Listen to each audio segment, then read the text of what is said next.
From a defabricated solar-powered garden shed in Rockland County, New York, USA, this is Stand Up with Pete Dominic. On today's episode, how to stave off embarrassment on your next bicycle ride when your spandex just won't quite fit around that dad bod.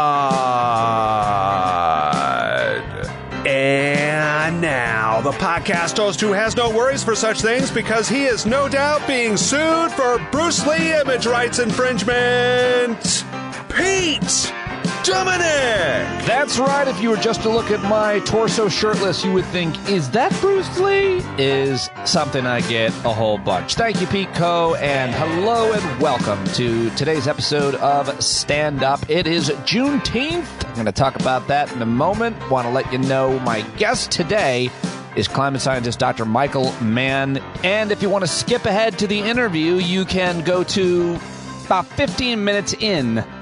Last night, I dropped a conversation with Dr. Peter Hotez. I actually had both these guys on at once one time, but we went over the controversy which unfolded over the weekend and was trending in an ultra-viral way about RFK Jr., Joe Rogan, and Elon Musk basically piling on Dr. Peter Hotez. Great conversation. That is up wherever you get this podcast. You should have seen that. I also posted that interview on my YouTube channel, which I'm trying to grow, youtube.com/stand up with Pete. Also added a few things to the old TikTok with over 400 followers. That's right, at Pete.Dominic. I'm going to start doing a reading there. Today's reading, just randomly inspirational things. Go over and check that out, and I'll end the show with it today. But before we get to Dr. Michael Mann, I want to talk a little bit about Juneteenth and the latest news, which I usually do a recap, in addition to my interview of one or two guests Monday through Saturday.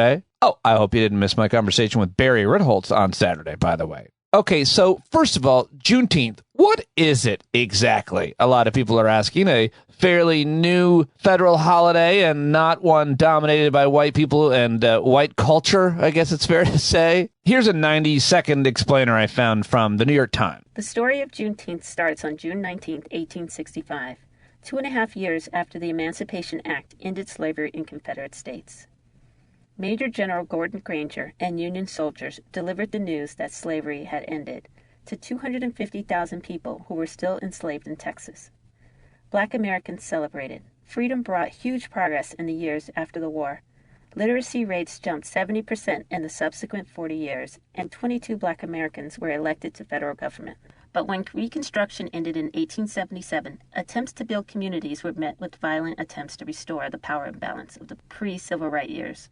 Throughout the 1900s, Juneteenth celebrations continued, highlighting advancements within the family and community and honoring ancestors. In 2016, Opal Lee, an activist in Fort Worth, Texas, set out to make Juneteenth an official holiday by walking from her home in Texas to Washington, D.C. She reached Washington by walking 2.5 miles a day, representing the number of years it took for news of emancipation to reach Texas. In 2021, Lee's campaign was successful. President Biden signed legislation making Juneteenth a federal holiday. Today, Juneteenth is an opportunity to celebrate Black Americans' contribution to American culture and honor the continuing quest for freedom, justice, and equality. Happy Juneteenth, everybody. I was looking up some more stuff around Juneteenth. The Associated Press says, in terms of the kind of public Juneteenth events that are going on around the country, search online, you'll find a smorgasbord of gatherings in major cities and suburbs, all varying in scope and tone. Some are more carnivalesque festivals with food trucks, arts, and crafts parades. Within those food festivals, you'll likely find access to professionals in healthcare, finance, and community resources. There are also concerts and fashion shows to highlight Black excellence and creativity. For those who want to look back, plenty of organizations and universities host panels to remind people of Juneteenth's history. I should have done that. Also, are there special foods served on Juneteenth? The Associated Press found that aside from barbecue, the color red has been through line for Juneteenth food for generations. Red symbolizes the bloodshed and sacrifice of enslaved ancestors. A Juneteenth menu might incorporate items like barbecued ribs or other red meat, watermelon, and red velvet cake. Drinks like fruit punch and red Kool-Aid may also make an appearance at the table. And the Associated Press asked the question, how do you celebrate Juneteenth if you're not Black? Well, they reached out to Corita Brown, who's a sociology professor at Emory University, whose research focuses on race, and said She said, there's no reason to feel awkward about wanting to recognize Juneteenth because you have no personal ties or you're not black. In fact, embrace it. She says, I would reframe that and challenge my non-black folks who want to lean into Juneteenth and celebrate. It's absolutely your history. It's absolutely as part of your experience. Isn't this all of our history? The good, the bad, the ugly, the story of emancipation and the freedom for your black brothers and sisters under the Constitution of the law? So, yes,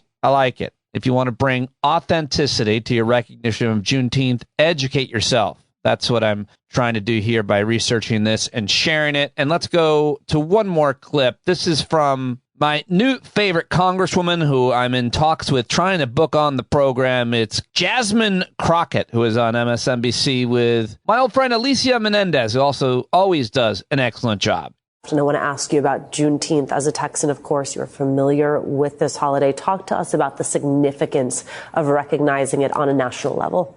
It is huge if we do it the right way. I had an opportunity to go to my home church today. Freddie Haynes preached, and what he preached about was, what do we do with this holiday, right? And he actually wrote this amazing poem where he went on talking about the American promise and the American dream and who all fits into that promise, who fits into that dream, and are we there yet? And the question is no. When you see what's happening in state houses, when you have governors like Abbott and DeSantis, we still haven't fully recognized and realized our real freedom in this country. And so honestly, on Juneteenth, it is really important not that just black folk, but all folk look back and figure out, where are we in this country? And are we truly promoting real freedom and equity across the board? And we know that there's still a lot of work to do, because otherwise you and I would not be sitting and talking about how we have these radical people that are trying to take our country back.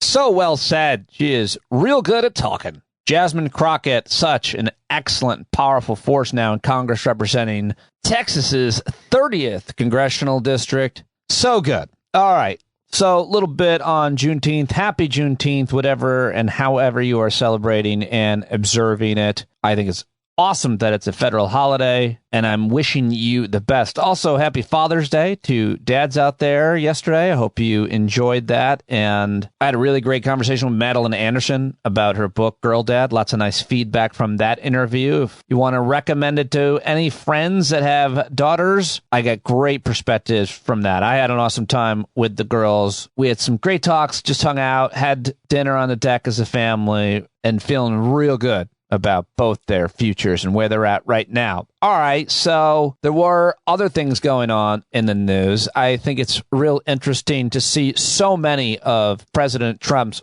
former cabinet members and allies just lining up to condemn him. We've been hearing a lot from Bill Barr, and he was back on TV, network television now, not just cable news. He was on CBS Face the Nation with Robert Costa and went on another diatribe against the former disgraced president. And do you believe that he continues to claim that he has all these privileges and rights under the Presidential Records Act? Is he mischaracterizing the act? Absolutely. The legal theory by which he gets to take battle plans and sensitive national security information as his personal papers is absurd. It's just as wacky as the legal doctrine they came up with for, having the vice president unilaterally determine who won the election. The whole purpose of the statute, the Presidential Records Act, was to stop presidents from taking official documents out of the White House. It was passed after Watergate. That's the whole purpose of it. And therefore, it restricted what a president can take. It says it's purely private, that had nothing to do with the deliberations of government policy. Obviously, these documents are not purely private. It's obvious. And they're not even now arguing that it's purely private. What they're saying is the president just has sweeping discretion to say they are, even though they squarely don't fall within the definition. It's an absurd argument. Do you believe if he is convicted, he should serve his prison sentence? Well, we haven't even gotten to the point of, whether he's been convicted and also what his sentence should be. I don't like the idea of a former president serving time in prison. Oh, whoa, no, that's where I draw the line. Well, that was a bizarre ending, of course, but there it is. Bill Barr laying into former President Donald Trump once again. And also former National Security Advisor John Bolton, who's really been terrible for so many years and so many things in the foreign policy world, including the Iraq War. Anyway, he was on MSNBC for some reason and told Jen Psaki that the former president was obsessed with collecting classified material while in office. I wanted to start. The New York Times has been reporting that former President Trump was obsessed with these classified documents, and aides described these documents as his beautiful mind materials. Is that consistent with what you saw when you were his national security advisor? And was there any one particular document that stuck out to you that he was obsessed with?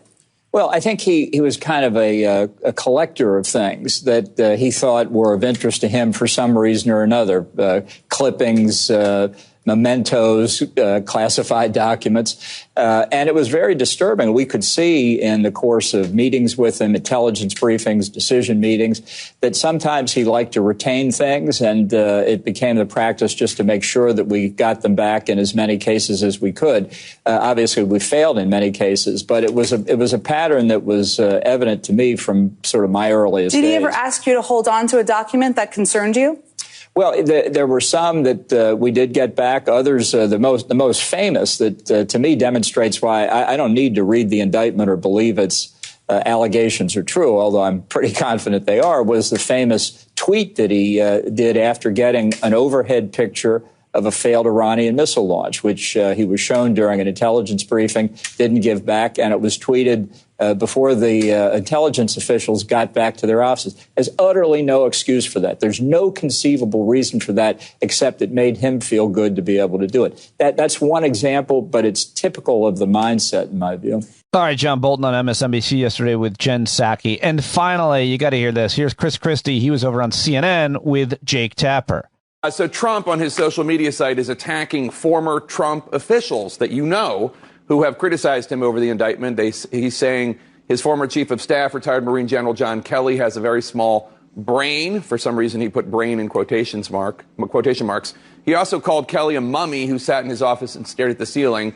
Trump called his former Attorney General Bill Barr a gutless pig, lazy, and totally ineffective.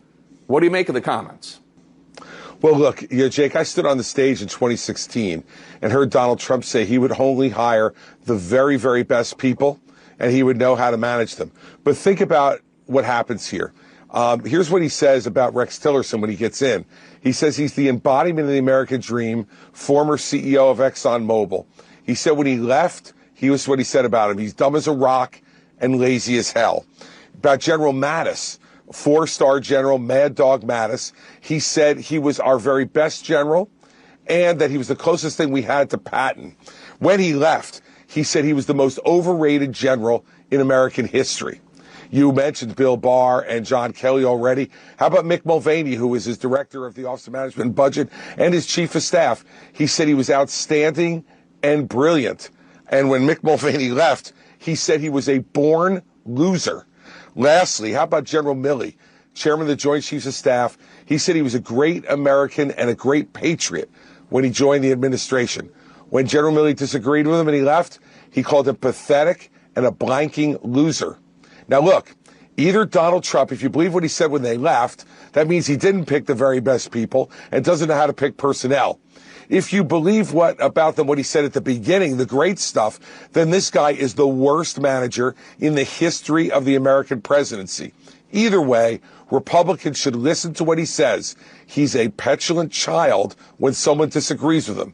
And whether it's Bill Barr or John Kelly or General Mattis, whether it is Mick Mulvaney or whether it's, General Milley, if you disagree with Donald Trump, the petulant child comes out and he calls you names like the ones you just mentioned and the ones I mentioned. Oh, that was like a 9.999 rant from Chris Christie. You got to take points off because it's Chris Christie saying it, and he's played both sides of this for his own advantage forever, so he's a hollow barrel of a man. And also, he ran out of breath right there at the end on a word, so we got to take, unfortunately, performance points off for that. But that was an amazing rant. Amazing from Chris Christie. How did he memorize that? All those different names and the things that Trump actually said about them. This guy is very good on television. You got to hand it to him. Just don't put him back in public office ever, because he should be nowhere near it. And I don't think he'll get anywhere near it, but still, he wouldn't be the worst of the worst. All right, that's all I've got for you in the news segment of today's show. 15 minutes of great recaps. Got the Juneteenth lesson and all of the rest here. And now it's time to get to my great, excellent, amazing, highly respected, credible guest now at the University of Pennsylvania, an Ivy Leaguer. No, Dr. Michael Mann, of course, is one of the most respected climate scientists in the country. He's authored so many important papers, more than 200 peer-reviewed, edited publications. The author of now, I think, 5 books. His new book you can get pre-order right now. It's called Our Fragile Moment: How Lessons from Earth's Past Can Help Us Survive the Climate Crisis. Available September. Pre-order it now. Follow Michael on Twitter and all of the social medias. And there he is with the brand new introduction. I had to change the introduction because he's now an Ivy Leaguer. What has changed about you now that you're an Ivy Leaguer? You went from state college, a state school, prestigious Penn State, where you accomplished a lot, and then now you're at the private University of Pennsylvania. Do you even know who I am anymore? Well, I've also gone from the country to the big city, so there's that too. You know, it's a big change, but no, it's great to be at Penn. You know, I loved the students and my colleagues at Penn State, but I'd been there for 16 years and felt sort of like I had done everything I could there. I was ready for a new challenge. Penn came to me and really provided me with an opportunity that I couldn't refuse. And I'm just really delighted to be there now. Well, just real quick, talk a little bit about what you're doing there, because, you know, the thing that's so important that scientists like yourself, of course, understand, and media people like I understand, is communicating climate. And a lot of really good schools have a department similar. I know Yale's had one for a long time. So what exactly are you trying to teach the youth at Penn now? Yeah, well, so I actually have a joint appointment there. So sort of I have one foot in the College of Arts and Sciences, the School of Arts and Sciences, in the Department of Earth and Environmental Science, which is a natural sort of scientific home for me. But I also have an appointment in the Annenberg School for communication, because so much of what I do, you know, one of my real passions, of course, as you know, these days is communicating the science to the public and policymakers. And that's really the real obstacle at this point. The obstacle, frankly, is no longer the science. We know enough.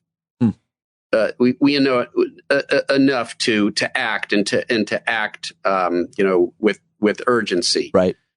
But there is still an effort by polluters, conservative interests that promote their agenda of obfuscation, delay. There's still an effort underway to sort of cloud the public understanding of the dimensions of the problem, of the dimensions of the crisis that we face. And so the real battle, in my view, is no longer really on the science. It's on the communication challenges. And in the Annenberg School, the Annenberg Public Policy Center, I have a center now for the Center for Science, Sustainability, and the Media. So it's a center at Penn where we really try to bring all that together: the scientific understanding, the policy dimensions, and the political dimensions of the climate crisis, and of course the challenge of communicating in an adverse environment where there are bad actors looking to confuse and cloud public understanding, as you well know,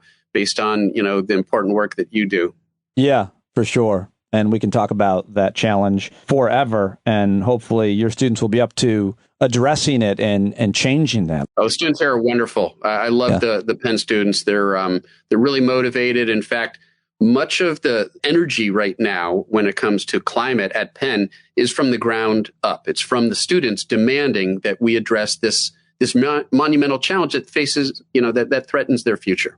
Yeah, that's great to hear. I'm glad to hear that. You've also got a new book coming out. What is this? How many have you? Is this like your 10th book? You've written children's books. You've written several books now. You're a major media figure, a publishing powerhouse. The book is Our Fragile Moment: How Lessons from Earth's Past Can Help Us Survive the Climate Crisis. I don't have my advanced copy yet. I can't wait to get it and read it. It's out in September. Pre-order now. Tell us about why you wrote this, your 100th book. Oh, yeah, and remind me afterwards. That was an oversight for us not to get you an advance copy. How dare you? See, that's what I mean. Look what this school, this Ivy League school, did to you. No, I haven't forgotten my friends down in, we'll get a copy to you as soon as possible. That live in sheds.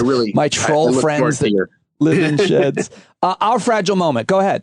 Yeah, no, I look forward to your thoughts for certain about the book. It's a different kind of book. It's my sixth, so not quite as many as it might seem. I'm less impressed now.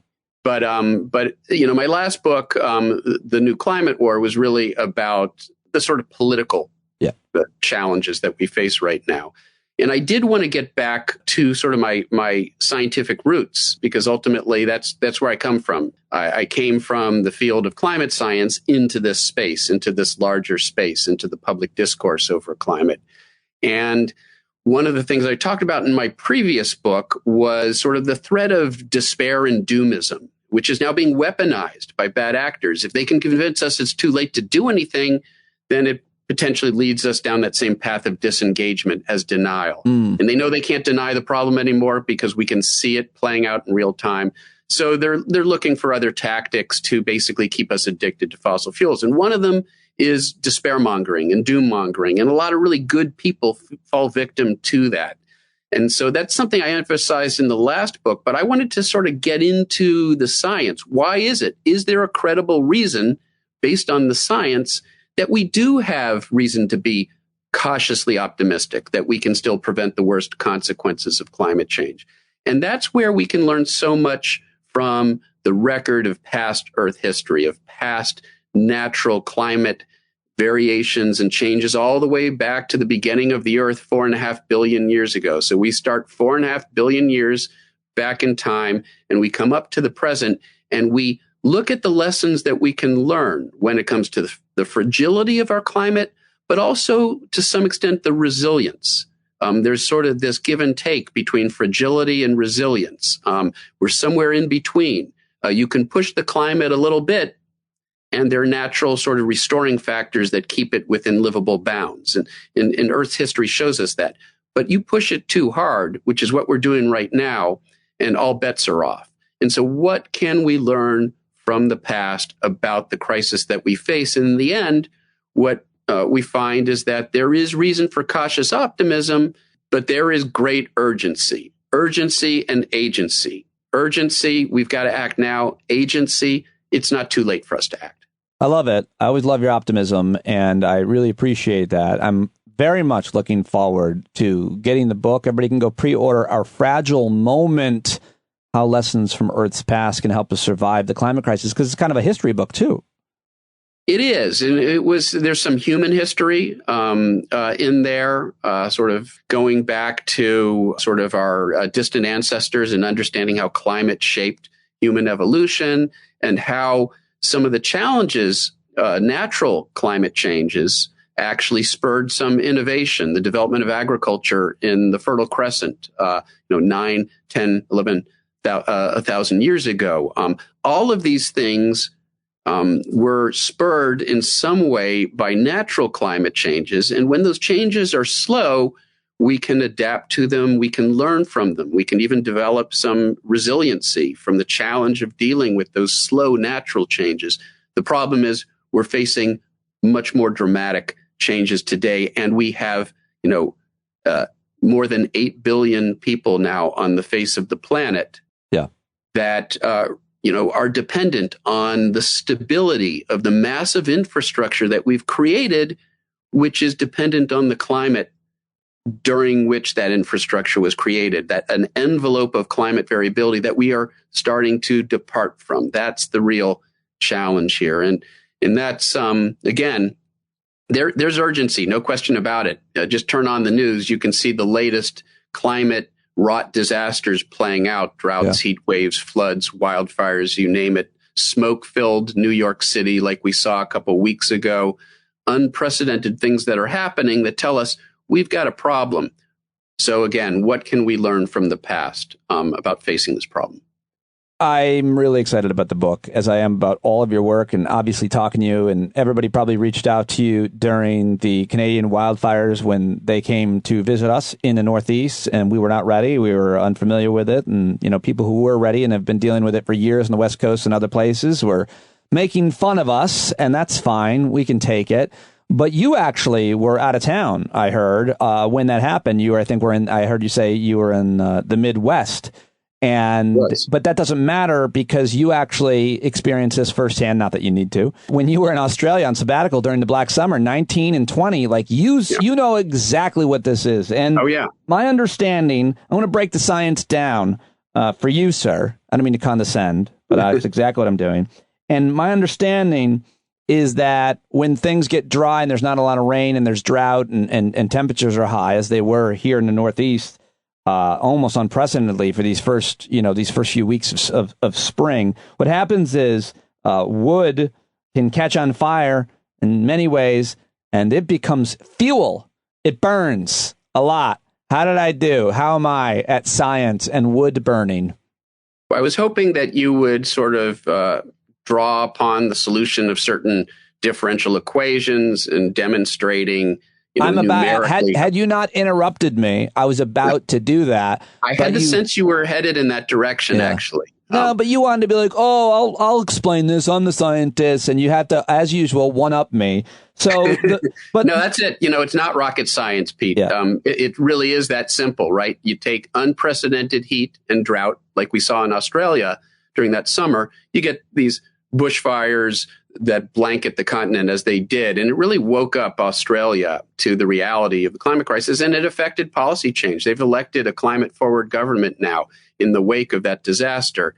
It was deja vu for me, as you allude to, that same smell. And I could smell the wildfire smoke in State College as we left for the Midwest, where we were looking at schools with our daughter. And even out there, you could actually see and smell the wildfire smoke. So it was deja vu for me all over again. And, this is the reality that we live in. This is our Black Summer.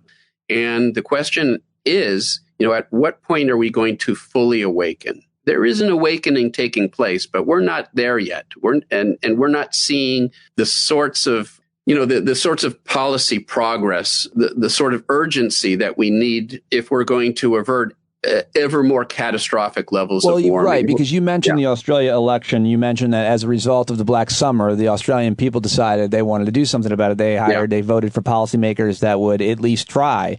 Although, as you well know, the Murdoch media has a pretty good stranglehold down there, down under as well. The problem is, of course, that even if one country, Australia is not a very big country population-wise, elects the right people, or some other, quote, progressive, it's not a good word to talk about, leaders who understand and want to do something about this crisis, elects people. But in the United States of America or China, or if the world's major polluters are not doing enough fast enough, then it's nice that Australia is electing responsible policymakers. But that this is always the sticking point. And so the world gets together and they try to follow, the climate, the Paris Climate Treaty, of course, subsequently, where was it last year? In Copenhagen or something, Denmark? Oh, the latest summit was in Sharm el-Sheikh. And yet the IPCC comes out with scary new report recently. The World Meteorological Society, another one. These international scientific organizations and other organizations all pointing to the same thing. Tell us what we have to do as a planet to get together, as several countries with different lawmaking bodies and different populations and needs, and also falling for all kinds of different myths and conspiracies. Yeah. Well, and it was instructive what happened in Australia. Now, a little bit of explanation is in order. The Liberal government does not support, the Liberal Party in Australia does not support climate action. They are beholden to the fossil fuel industry because, as you know, in the Southern Hemisphere, the opposite, the Coriolis effect reverses. And so everything's opposite. And so liberals down in Australia actually oppose climate action. Right. Actually, the Liberal Party, it really means neoliberal. It's their conservative, their center-right party. It's very confusing. It's a very free market economics, no regulations, low tax type of ideology, I guess. Exactly. Yeah. And Labor and Greens are the ones who, support climate action, although the Greens would argue the Labor Party still is not really supporting the effort that is necessary here. The rapid decarbonization, the ending of new fossil fuel infrastructure. There's still some criticism that Labor isn't going far enough, but at least they're taking the problem seriously. There is meaningful climate legislation. We can learn from them. We have some of the same problems. In fact, the stranglehold that you refer to, the Murdoch media has an even greater stranglehold on the Australian media environment. They own something like 70% of television and radio stations in Australia. Much of the print media is owned by Murdoch. And yet Australians showed themselves to be quite resistant to that in face of massive misinformation and disinformation being pumped out by the Murdoch media. Voters still voted for a climate forward government. And there are some differences there. There's compulsory voting. Everybody has to vote. You can be fined for not voting, which is a bizarre concept. Oh, to us. Yeah. And so there's compulsory voting. There isn't gerrymandering in the way that there is here in the United States. And so in some ways, their government is set up in a way that's better suited to sort of to voters, resisting the sort of misinformation campaigns. You mentioned great differences between their politics and their government and ours. It's obviously a parliamentary system. But I think the most important point is what you said about the media. Like, if you've got this huge media conglomerate pounding people with the same message of climate denialism, it's going to have an effect regardless of how much money fossil fuel interests are donating to campaigns and what the rules around campaign finance are in Australia, because they're a lot more decent than ours are. That's for damn sure. Well, most of the rest of the world. Well, let me ask you, though. So, and I would just say, so there's some reason for cautious optimism there. Australia did it here in the U.S. We passed the Inflation Reduction Act. We could have got stronger legislation if there was a larger Democratic majority, if the deciding vote wasn't a coal state Democrat, as it was in this case with Joe Manchin. And, overwhelmingly Democrats on board, if only not for those two senators. Yeah. So, there's some progress, but not a lot of progress. Maybe the events that we've witnessed thus far this summer, and we'll see worse for sure as this summer progresses. Maybe that helps push us over the edge. Maybe that helps push voters into really thinking about climate when they go to the voting booth, because that's what's required. We can't solve this problem as individuals. We need policymakers, politicians who are willing to do what's right by us, rather than just being a rubber stamp for polluters. Well, here in America on Fox News, I'm sure you saw Laura Ingraham had the great Steve Malloy on. Steve Malloy, of course, spent a lot of his time in life shilling for the tobacco and coal industry. Imagine that. Imagine that a lot of your income came from the profits of tobacco and coal. Anyhow, I don't want to imagine that. He said on Fox News, I call him a denier for hire. You name it. He'll deny it if you're willing to pay him enough money. Well, that's exactly what he did. He said on Fox News about the wildfires in New York, where he was, I'm pretty sure, when they broadcast that, he wrote, look, the air is ugly. It's unpleasant to breathe. For a lot of people, they get anxiety. But the reality is there is no health risk. In the United States, this, by the way, was the worst day ever. Wildfire pollution, however that's measured, I think. The air quality in New York City was worse than the air quality in Beijing. We did it! Yeah. Thanks to people like Steve Malloy, who would happily convince us that there's nothing wrong here, nothing to see. Well, thanks to people like Justin Trudeau and the Canadians who started these fires on purpose as a way. I don't know, because there was a ton of conspiracies, by the way, about them. Did you? I mean, as I'm sure you know, but.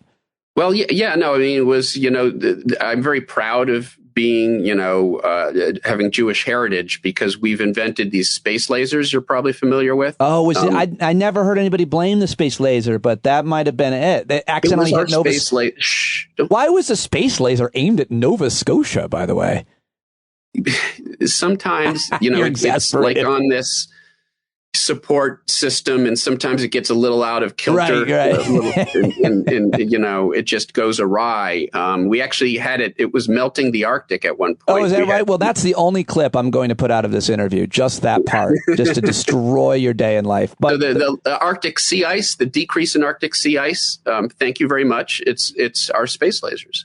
Oh, they're underwater as well. I don't know why. Well, no, we aimed it down at the Arctic. Our space lasers is your next book. The ice. Yes, the Jewish space lasers. The point is, worst day of wildfire pollution. This guy is denying it. Denier for hire. That's where we are in America. That even where the most populated part of the country is suffering from their worst pollution day ever, you're still going to have a certain segment of people who want either deny that there's a problem or, I guess the question is, what do we have to look forward to with these wildfires and how do we handle these deniers, whatever you want to take it? Yeah, I mean, the good news here is that denial is largely irrelevant now because, the people that Malloy is speaking to really, he's on Fox News, what have you.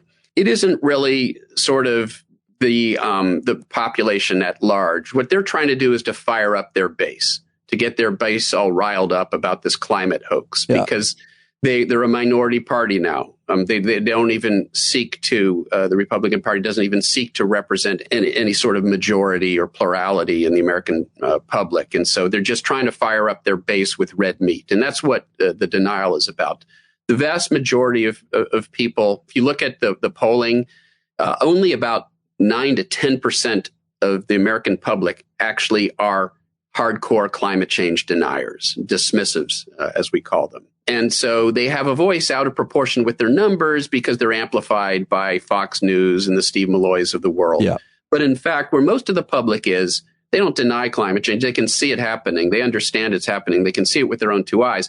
They're not yet convinced that it's a crisis that we really need to devote effort and resources to. And that's where the battle is. And that's where you see sort of polluters and the Malloys of the world mostly trying to convince people, oh, it's not as bad as you think, or the solution isn't renewable energy, it's, natural gas, carbon capture. There are lots of tactics that they're using that stop short of science denial that are nonetheless aimed at basically maintaining the status quo, business as usual. Because if we, in a business as usual scenario, the fossil fuel industry continues to make billions of dollar profits, and that's all they care about. And that's all that, the party that is now beholden to them really cares about here. By the way, I hadn't really thought of this angle because when I think of Saudi Arabia, I don't often think of the oil they produce and the damage that it does because they also murder journalists. And so I guess I think about that. I think often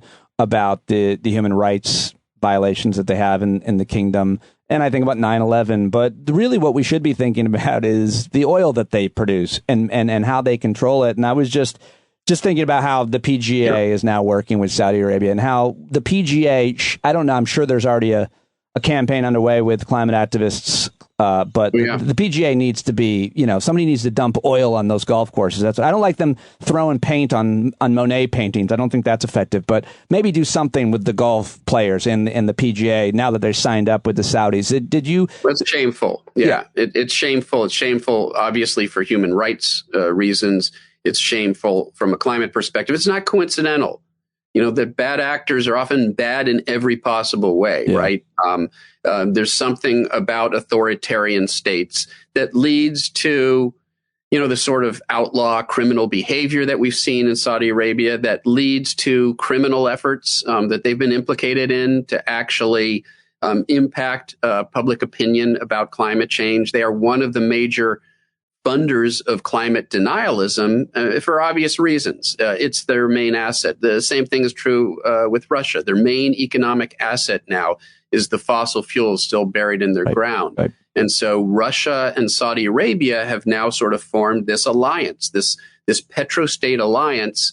And it isn't a coincidental that both are involved with sort of authoritarian, outlaw activities, murdering dissidents, people who, whose views don't align with the government. That sort of behavior is typical of petrostates, where so much of the money is concentrated in a small number of very wealthy players who control the government. And so one last point here.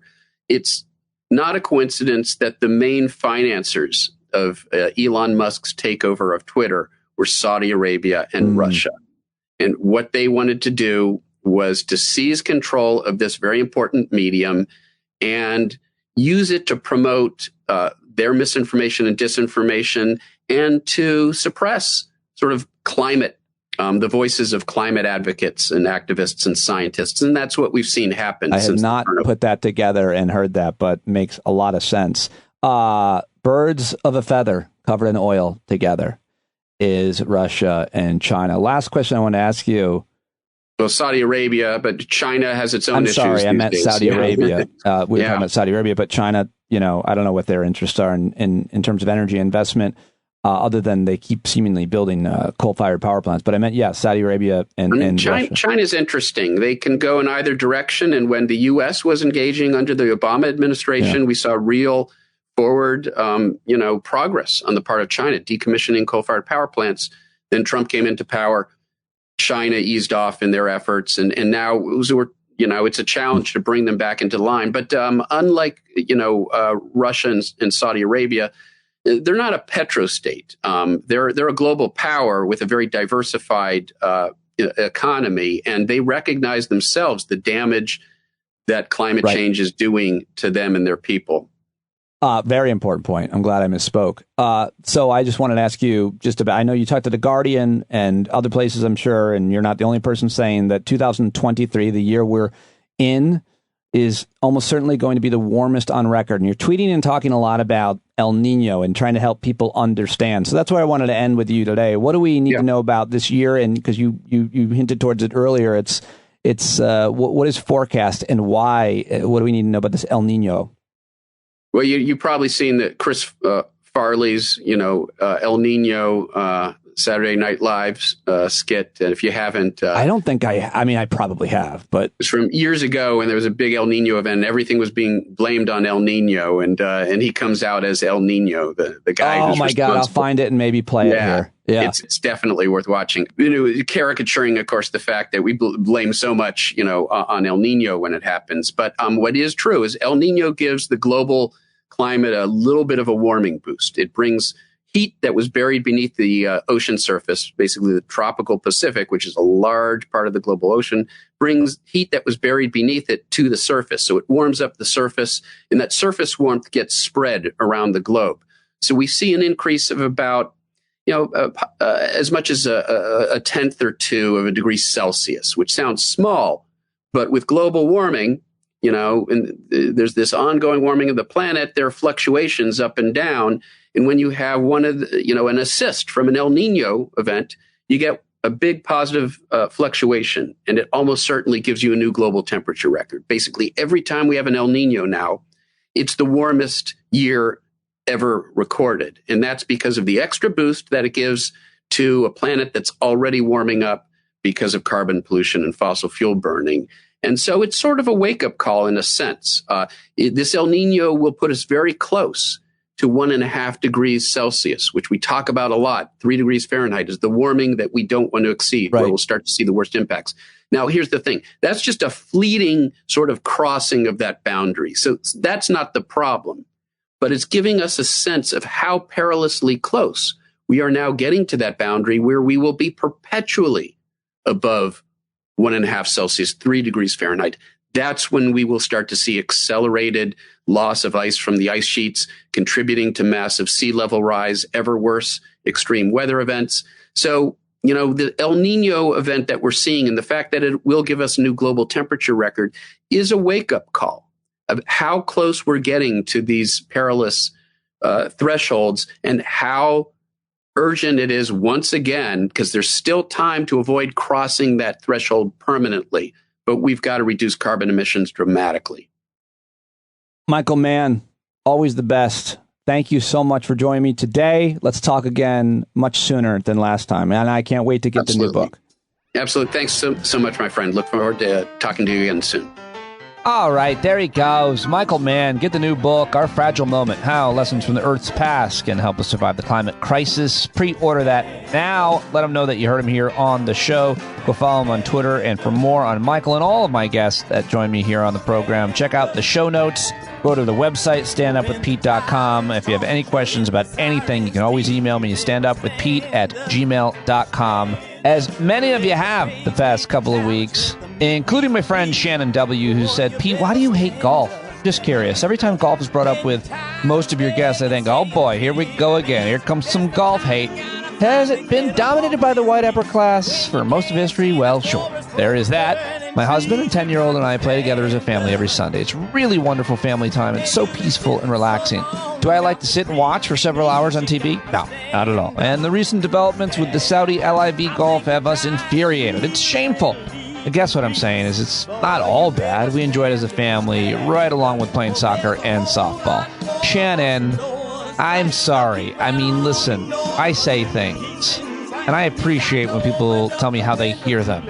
You and your daughter and your husband have a great time every Sunday golfing and using all of the resources that are necessary to keep that golf course pristine. That's fine. Now, listen, honestly, like anything that you do with your family that's a tradition like that, especially if it's outside, I'm definitely not criticizing you guys for doing that. I love that you do it. I'm jealous that you do it. I wish I had something like that we did every weekend, and I think it's great that you do that with your husband and daughter, and I really appreciate your email, and I'll get back to you on that other note about escaping the cult. Really want to talk with you about that and share that with listeners. Really interesting. So many amazing listeners focused on trying to make the world a better place. So happy and fortunate to have you.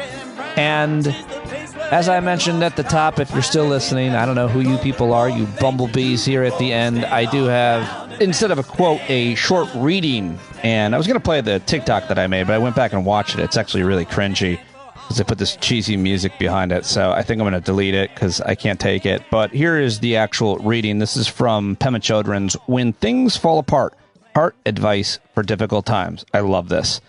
Chapter 3, This Very Moment is the Perfect Teacher. She writes, generally speaking, we regard discomfort in any form as bad news. But for practitioners or spiritual warriors, people have a certain hunger to know what is true. And feelings like disappointment, embarrassment, irritation, resentment, anger, and jealousy and fear, instead of being bad news, those negative feelings are actually very clear moments that can teach us where it is that we're holding back. They teach us to perk up and lean in when we feel we'd rather collapse and back away. They're like messengers that show us with terrifying clarity exactly where we are stuck. This very moment is the perfect teacher. And lucky for us, it's with us wherever we are. That's all I've got for you, folks. I'll talk to you tomorrow. An amazing conversation with Allison Gill of Mueller, She Wrote, and the new podcast, Jack and Daily Beans. Been talking to her a lot offline. Really excited to have you hear our conversation. That's tomorrow. And I'll be in Chicago with her at Netroots on July 14th, Friday, July 14th. That just announced. Be the change you want to see in the world. I love you guys, and I'll talk to you tomorrow.